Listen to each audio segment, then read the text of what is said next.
welcome to another episode of the The Auntie Auntie Hour. Hour. That's Tell us. right. And this is what? This is our time.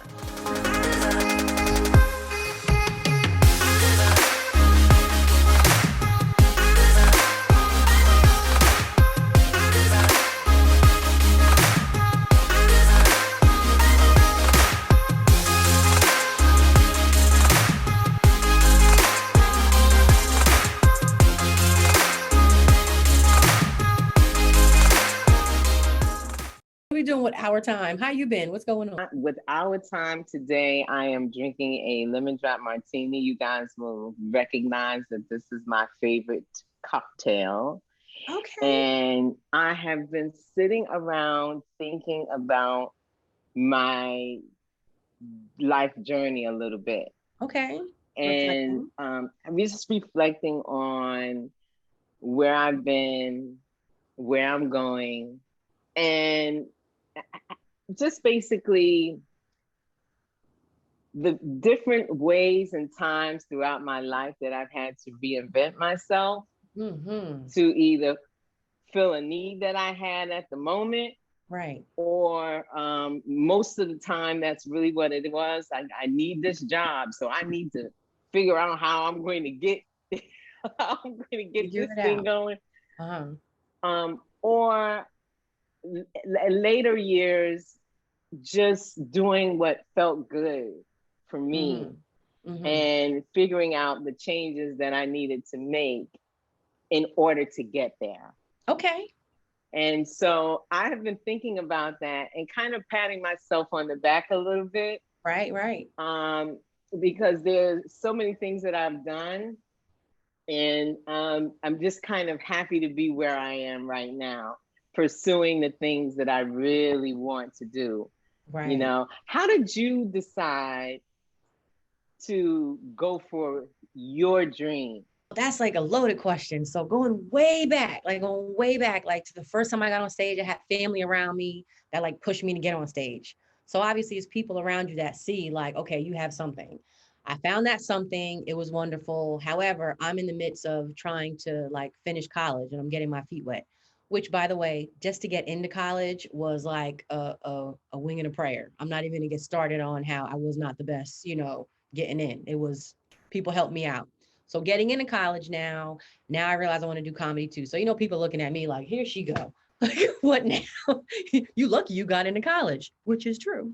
So now I'm like, I want to do comedy. I know I want to do acting. I want to do some writing. Like my hand was in the arts. And I got on stage and then I realized like, okay, this is something I want to do. But after graduating, it was like, but I got to get my like shit together. Shit together meaning like you got to have your car, the roof over your head, have some, be able to take care of yourself. And everybody talks about starving artists. I like to eat. All right. And I understand you're going to go through some hard times. However, I was like, how do I finagle this? Because I don't have peace of mind when certain things aren't in order. I'm not saying I need to be in a mansion right now, but guess what? Like you still need certain things to be taken care of. I didn't have the luxury of, just going back home to my parents and, the trust fund that my dad left is going to be good. Nah, I had to really buck up when it came to being independent. Right.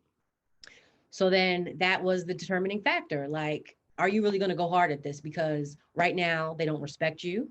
You come and go, just as far as the comedy scene. And you have to really have it in yourself.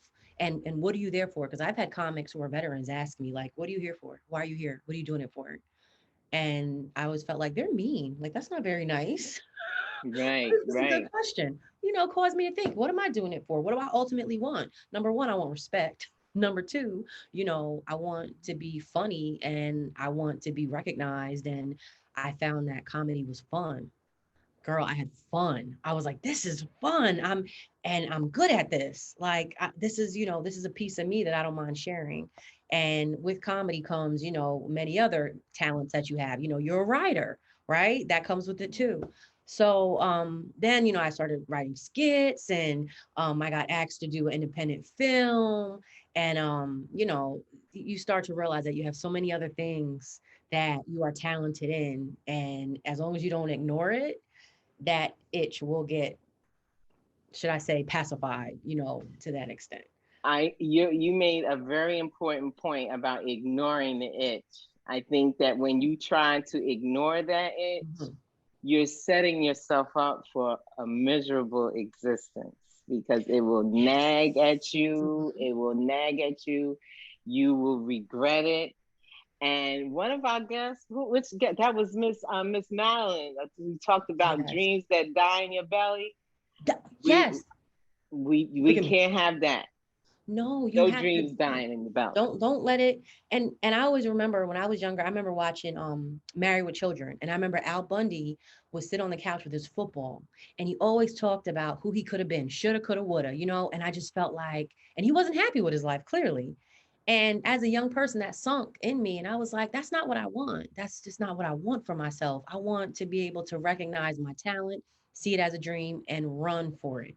And it takes a special type of person, because some people do get settled in the survival mode. And I do believe you can survive and still chase dreams. I feel like, especially where I am at this phase in my life, Mhm. most people that I know have given up already. Yes. They have these dreams, they've given up on them, and I just refuse. I just Good. refuse to Good. do Good. that. Uh-huh. And so uh, I think your story is so inspiring. And we've got someone coming to have a cocktail with us today who has a really inspiring story. Okay. Um, she is someone who went through a variety of different things before landing on what she really wanted to do. And you know what that is? Sex coaching. What? Yes. So I am going to Wow. invite Okay. to join us today Miss Renee Yvonne. Yay, Renee. Renee Yvonne is going to be joining us. Hi, Hey, Renee. Renee. Hey, Hi. hi everyone. Hi, sex coach. How are you? I'm in the game. Yes, sex I'm in the coach. game, coach.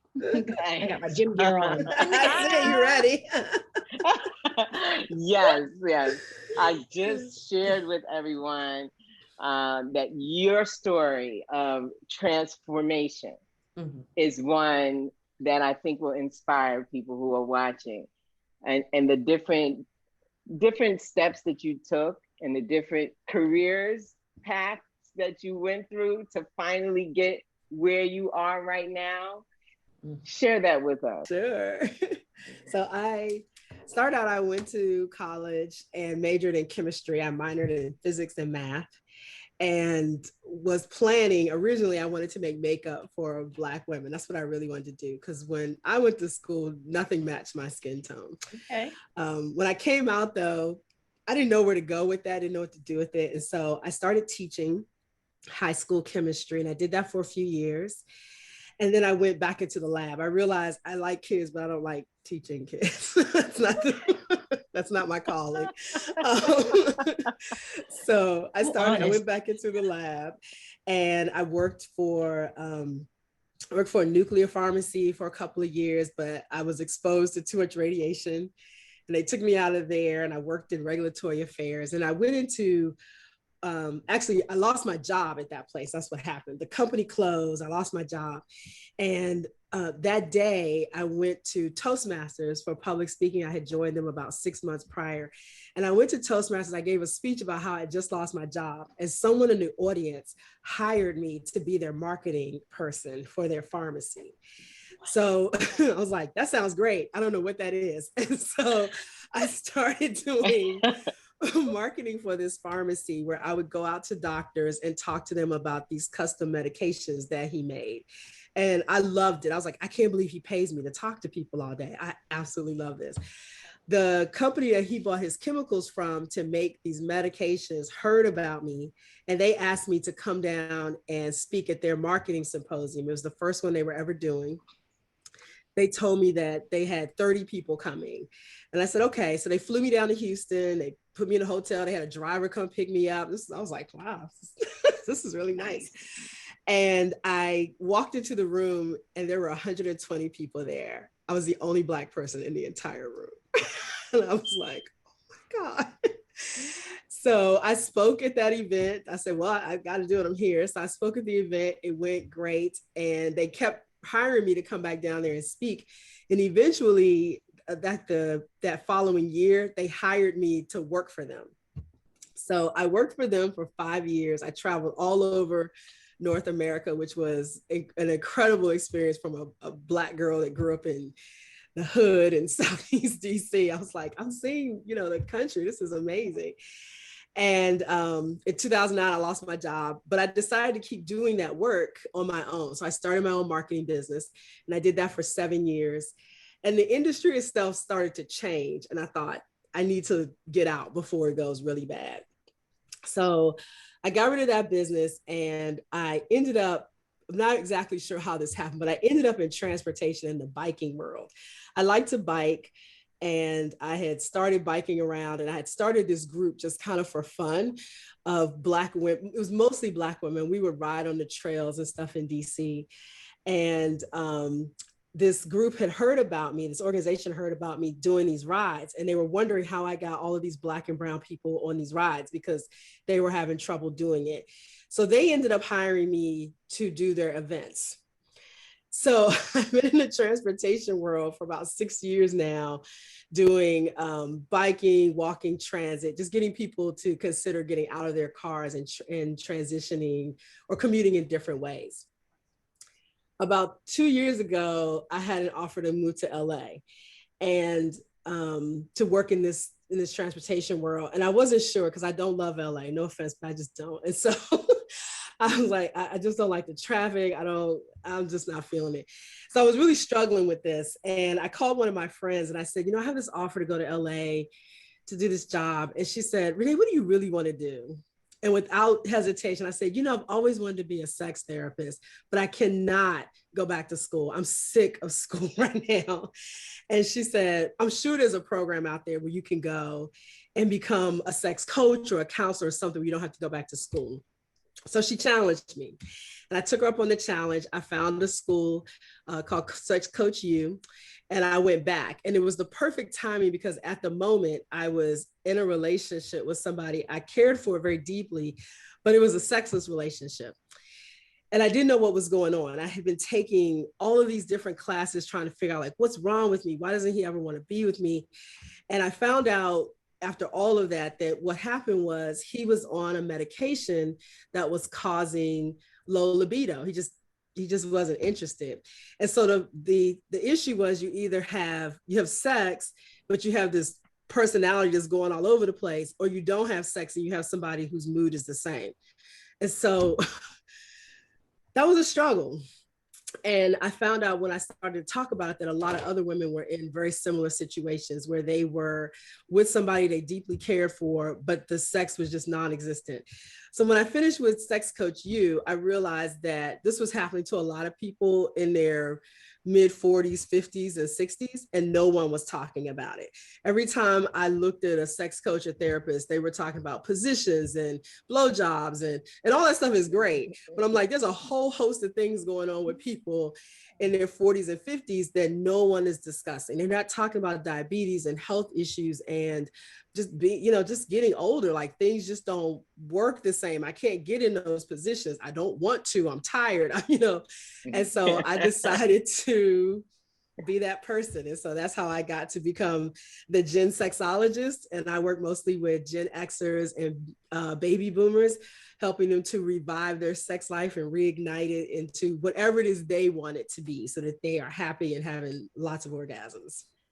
Well, I want to thank you first of all for establishing that yes, people in their 40s, 50s, 60s, 70s have sex. For those people who do not believe that they can have sex, so I want to thank you for that. And two, your story resonated with me so much as I shared with you because I've been in one of those sexless relationships. And it's very, very, very, very dehumanizing, it's demoralizing. It can impact your psychological well-being in ways that you would never even think it would. Yeah. Particularly if your partner does not communicate with you about these things, which I would say, and most of the people that I know that have experienced this, is the case with the men that they're in the relationships with. The men are not communicating these issues and what they're related to, and then they're just kind of like questioning themselves and you know, turning that finger in on themselves and wondering if there is in fact something wrong with you. Yes. Yep. Yeah. Okay. That's food for thought. Food for thought. This is so interesting. And I'm listening to your whole journey. And I just want to commend you, number one, for staying in the fight. Because the one thing you did say a couple of times was, I lost that job, but then I this. I lost that job, but then I this. You're so flexible and you've been so transparent. And I guess the adversity that, you know, you basically stood in the face of it all, it didn't stop you. You continued to like bounce around. It was just like boom, bounced up off of it. Boom, bounce up off of it. Like, you know, so I'm hearing this and I'm like, number one, God's timing is everything. Because, you know, sometimes if you look back, I'm sure, like, were you prepared to be this sex therapist, you know, 20 years ago? No. I'm sure wisdom you have now with it all is just comes from another place, which is great, you know, and then having your girlfriend who told you, like, listen, this is what you got to do. And you said she challenged you. She did. So I think it's very important to pay attention to the company you carry, because for myself, I don't need people around me that are going to be mediocre. I need people that are going to be giving me what I need to get better in this life. You know what I mean? Like, you know, like that tough love that, you know, like, friend, whoever she is, hey sis, high five. Whoever she she's is, a great you know, friend. that is a big deal. Like, that's good. And then I'm a firm believer in, like, God helps those who help themselves. So the one thing that I can say for you is you are not lazy. No, I'm not. You're a busy bee. I'm a busy bee. My friends joke that they're like, so what are you going to do next, Renee? Because you reinvent yourself like every 5 to 6 years. I said, I don't know. I'll probably be a yoga instructor. Or no, I'll find something else to do at 60. Right, but then she says, but I really like school. And then you got to have that friend to be like, oh my goodness. I have definitely thought about that. Like, what will I do next at 75? I think about that too. I have a question for you. Yeah. So what is the first thing that you do? What do you talk about? Yeah.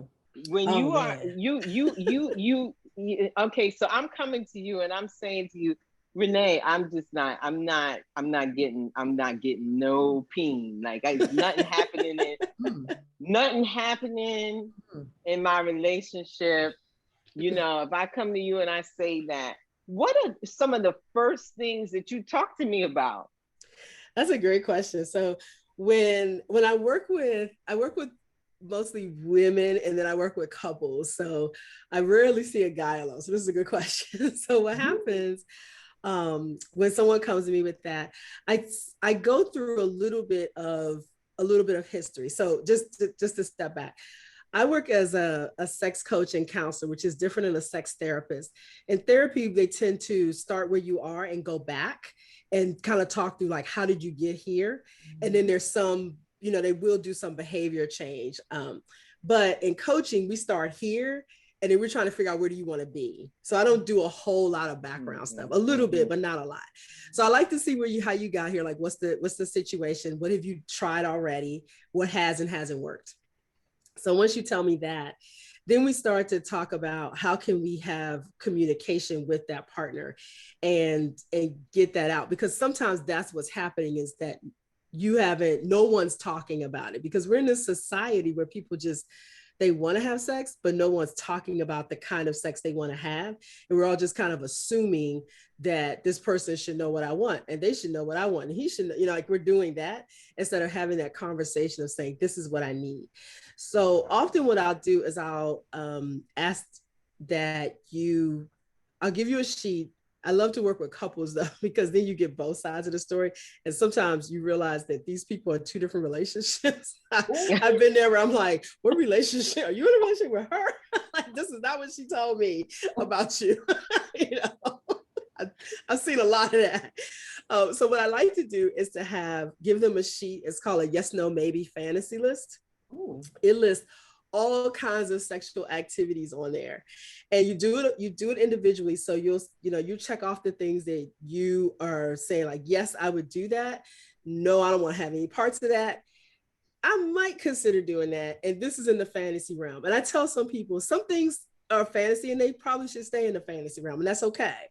And then your partner does the same. And then you come back together and you discuss it. So it's a way of talking about it without talking about it. So when you compare the list, you can see like, oh, I didn't know that she was interested in this, or I didn't know he liked to do that. Wow. Or, I didn't know that was off the table completely. And now you kind of have something to work with without having to have that deep discussion. Like, look, we need to talk.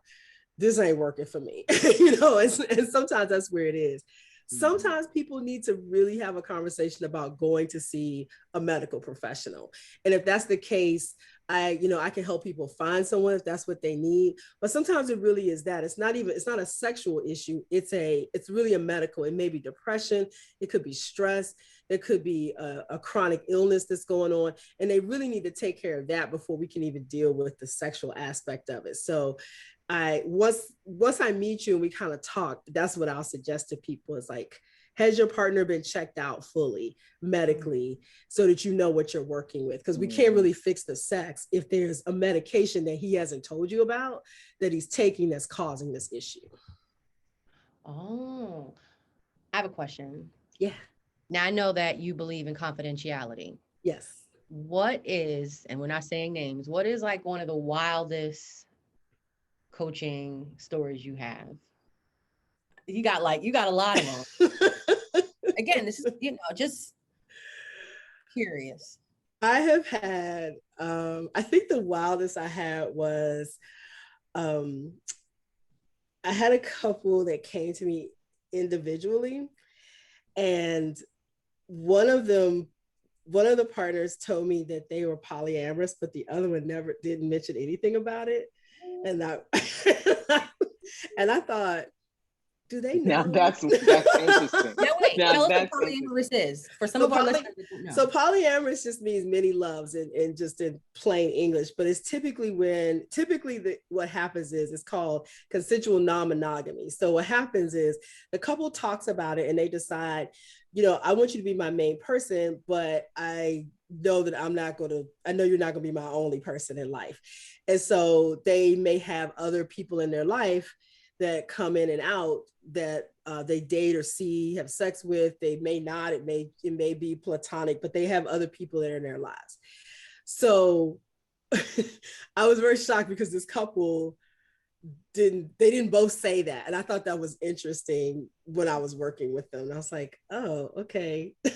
Tell the other, like, by the way. No, because they came individually. If they had come together, right. But they came individually, so I have to keep both confidential. Yeah. Uh-huh. Yeah. That's interesting. Yeah. That's interesting. I know that's a challenge because then you're seeing there's a problem there, but you can't really talk about it. I can't really talk about it. You can't talk about it. Wow. Yeah. And the one partner told me that their partner knew. So they said that it was agreed upon. So I was like, okay, but the other person never mentioned it. And I just thought that was interesting. I was like, we have so much we can talk about. Oh yeah, there's so many things that we can talk about for our blossoming women out there that can benefit them and benefit me. Shit. Listen here, the party ain't over. You need to let these women know the party ain't over. It's not over. There's so many things out there that people can try. And one of the things I want to do in this work that I'm doing is to expand the definition of sex beyond just intercourse, penis and vagina intercourse, because I think so often people think, something is happening to me and therefore I can't have sex. I'm like, no, expand it beyond that. It could be mutual masturbation. It could be solo masturbation. It can be, adding toys in. It could be polyamorous. It could be, kissing, petting. Like there's so many other ways to experience pleasure. And that's how I want people to view sex. Is not just intercourse, but it's about receiving pleasure. That's the perfect note. The transition. into our demise. I hate to say it, but that was perfect. Wow. I mean, I've often felt like this and had this ideology, but it's one that my hand has been slapped for, growing up. Mm-hmm.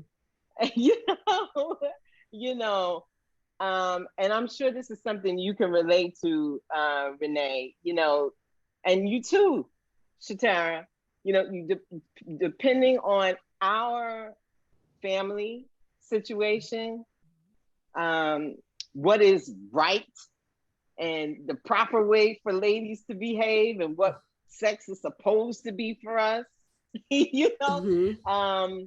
there are all of these preconceived notions that are passed to us from our parents and from their parents. And when you think about it, for a lot of our older generation, there's a lot of trauma that's associated with sex and sexual activity. Yeah. So these are things that we got. And so I'm totally with, let's talk about different types of sex. So the next time you on, we're going to talk about expanding that definition a little bit more. Okay, I'm like, Joanna, what you want to talk about? Yeah. Now let's talk about that polyamory. Let's talk about that, because I'm feeling like that may be me right there. That's something, because I feel like people are polyamorous, but low key, it's just between, it's like their secret. Because even if, let's say, you hypothetically cheat on your spouse, right? And you're seeing other people, making other people feel special, then if it's not polygamy you believe in, you know what I mean? Then you believe in a polyamorous situation, right? Like you found a way back home to home base, but you still, rotate. Men and women do it. You get what I mean? That's the whole side piece, term that people use. Right. But to me, I feel like, if you're a man, let's just say, and you have, different women you're taking care of and you got children or whatever, then yeah, you probably believe in polygamy, sir. Like it's a good chance, and it's your secret. You know what I'm saying? Yes. You, young lady, you got a friend here at the job, you got a husband, you got another little friend out of town. I'm telling on somebody. But anyway, then guess what? There's a good chance you're probably polyamorous. Like, and some people aren't open enough to say, you know what, this is the term, this is what it is. I do have a friend and she's very clear to tell, like, I'm polyamorous, and like she wants to be upfront in her dating, like this is how it is. And when men are, not with it, she's mad about it. She's like, no, because I'm giving you the key to feel free. Yeah. I commend her.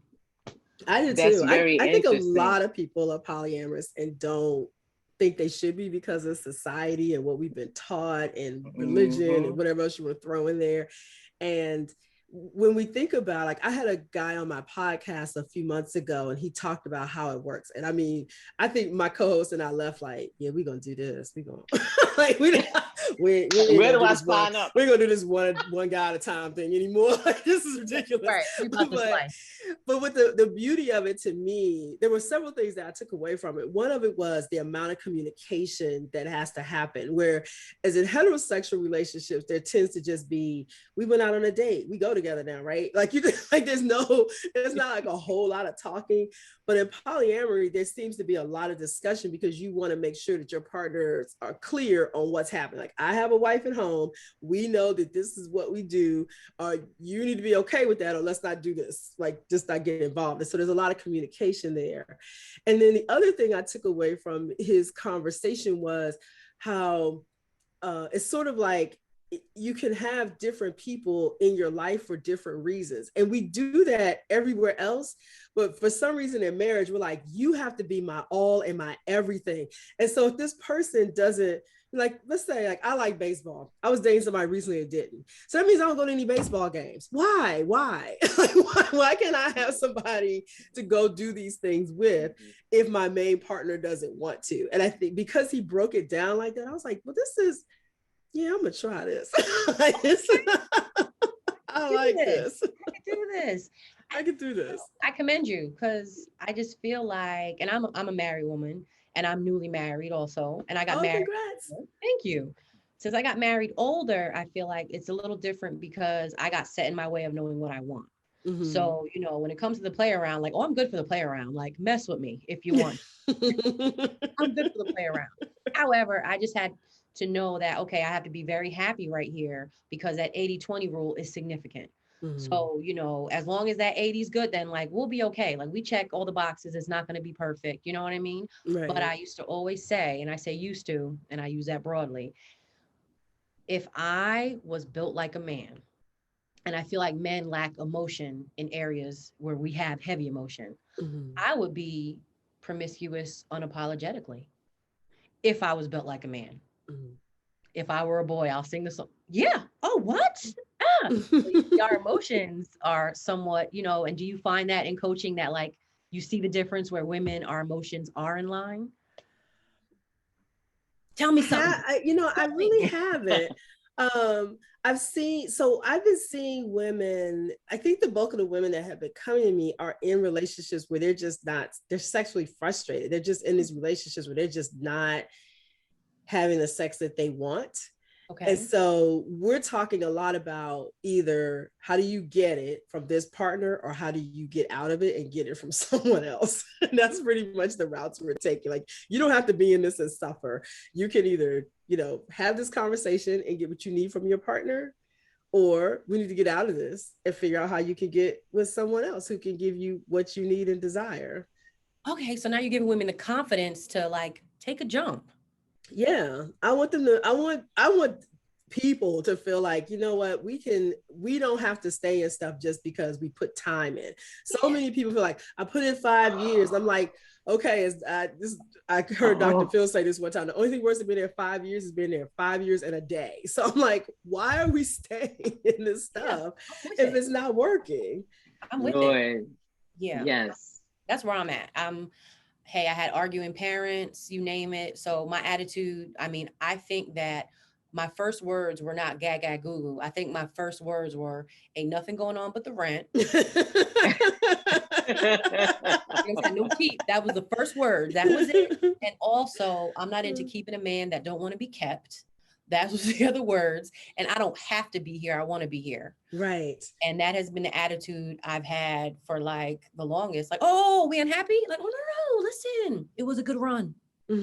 Carry on. Go on. You know, like there's, like you said, no need for 5 years and a day. It's okay. No, there's no reason for that.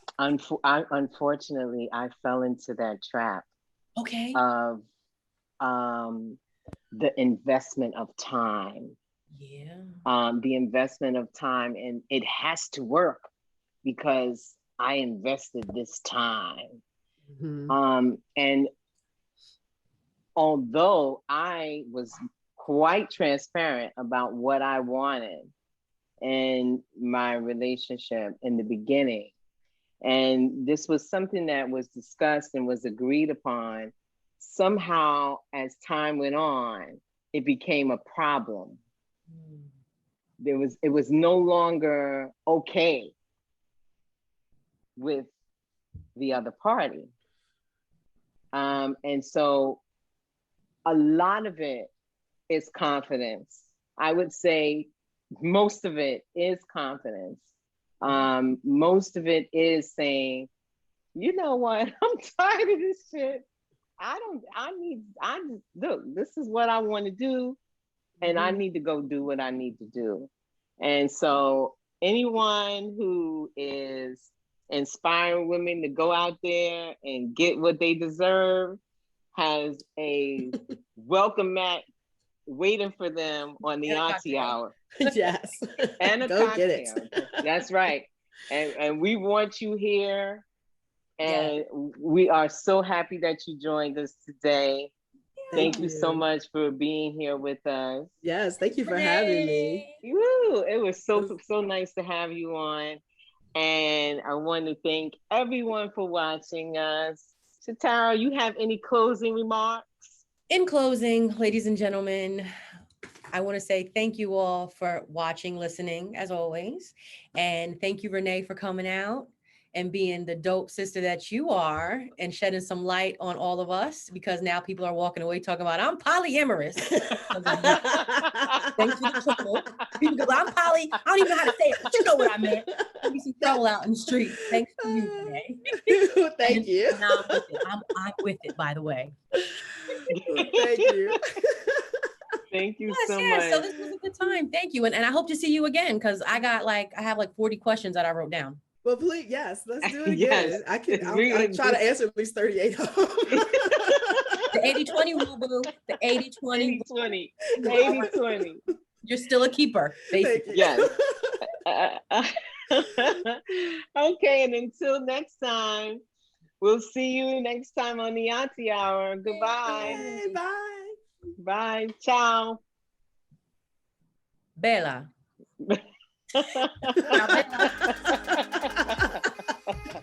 I like how you waited to do that.